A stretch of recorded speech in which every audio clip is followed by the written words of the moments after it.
Man, this never ends. I need to reach out to the president and warn him about the Ouroboros project. The nightmare's not over yet. Who would have suspected that Tricell was behind Will Pharma? There must be a way to warn the nation. I'm going to head to the headquarters of Unwired TV and reach out to them before another Raccoon City incident happens again. How you doing? It's Paul Mercier, and this is an exclusive top-secret interview for Unwired TV. Exclusive.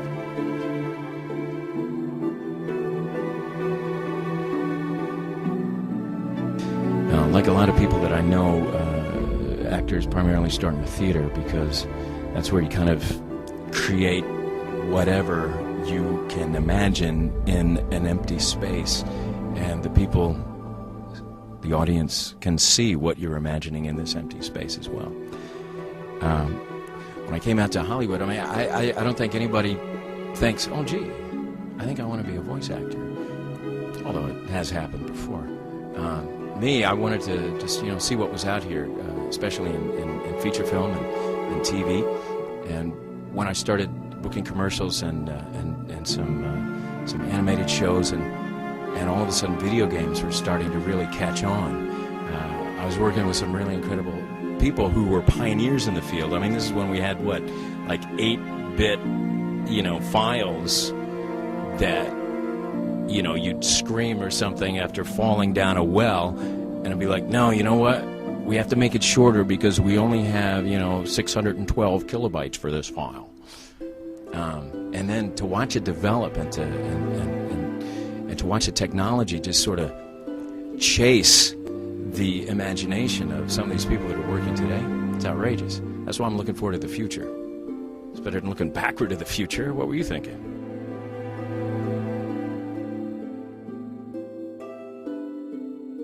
What's interesting to me is my career has sort of taken so many different morphings and morphings? No. My career has had so many different shapes and wonderful things to it. I've never really dialed into one particular genre of anything because, I don't know, maybe it's because I have ADD. One of my favorite games to do, one of my favorite characters was Spectre in SOCOM for the U.S. Navy SEALs, SOCOM 2. And we did, gosh, I don't know how many games. You probably know better than I do. But that lasted about 8 or 9 years. So to be able to watch how Spectre grew and his ability to, think clearly and give orders in specific situations. In fact, some of the biggest fans of SOCOM are actual U.S. Navy SEALs themselves. So that tells you something right there. Ooh. Onimusha 3. I am Jean Reno. But you probably knew that already. I'm not Jean Reno, actually. However, I pick up where he leaves off, because he picks me up before you go, and I don't like it, the show. Now, you know what? I didn't bring my resume here. I don't know what to do. I don't know what to say. I don't know who you are. Why do you want to do this to me?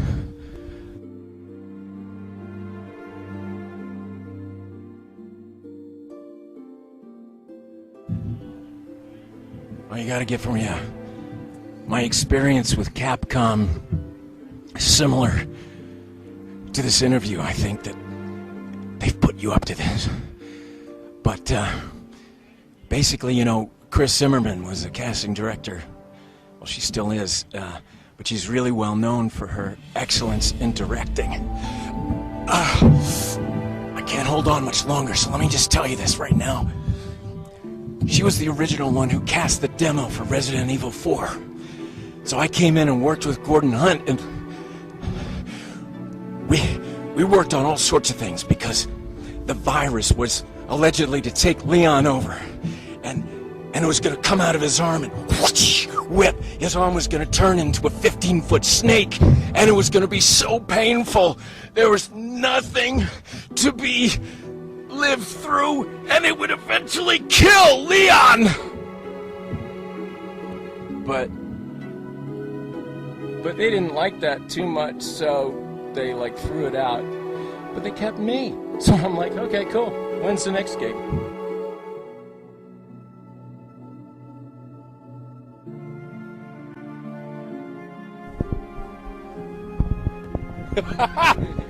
Yes, what else would you like to know? A lot of uncredited voices here and there, and, well, everywhere. Wait, that's you, huh? So you're what are you selling?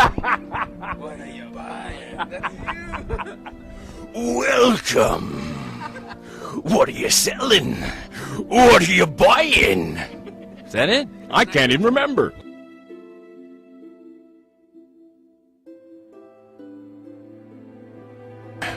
Got a lot of good things for you, stranger.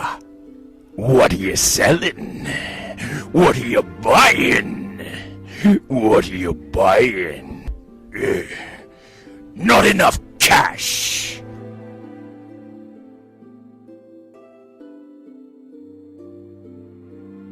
Well, you know, there's a lot of inspiration that I get.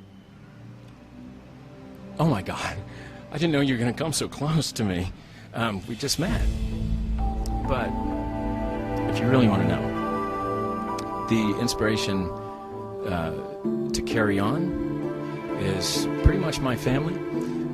Because what was really starting to happen, and which I think is really cool, is my kids start, you know, playing these games, and you know, okay, so they're a little young, but what's a zombie gonna do to you, really? I mean, it's on TV. Like, they think the TV's real? Oh, yeah, that's why they don't sleep very well. But in any event, I get them to play so that I watch, so it becomes like a movie. So the more that I can keep, you know, working like this, and the more that they, you know, stay out of school, and the more that our society just, you know, breeds these kinds of kids that will just suck knowledge from the television like it's a glass teat. That's Harlan Ellison, by the way. It's not me. But you know what I mean? Sitting on the couch and you can just get it all, man. It's good.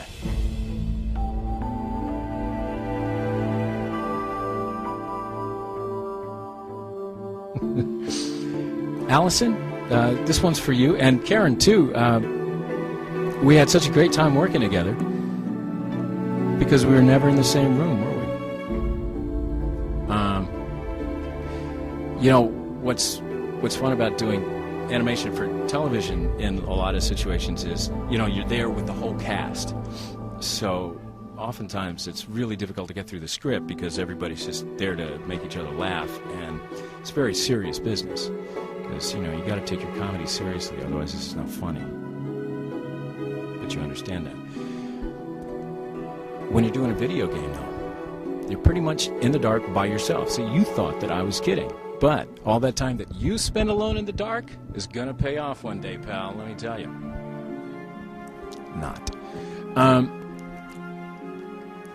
So Allison actually didn't come down off of her throne in Canada. And other people's schedule, you know, conflicts. I was in Siberia for about 30 years.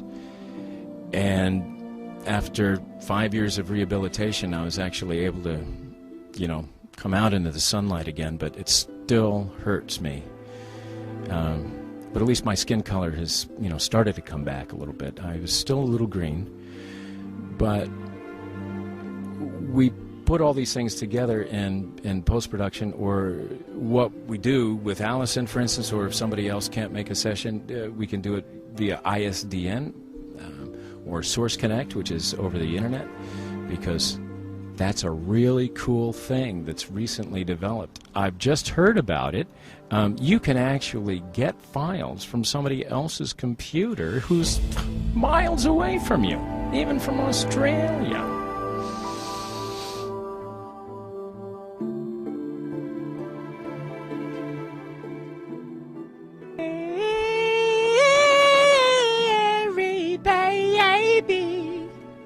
Yeah, what happened to Sherry? Did she drown in the sewer?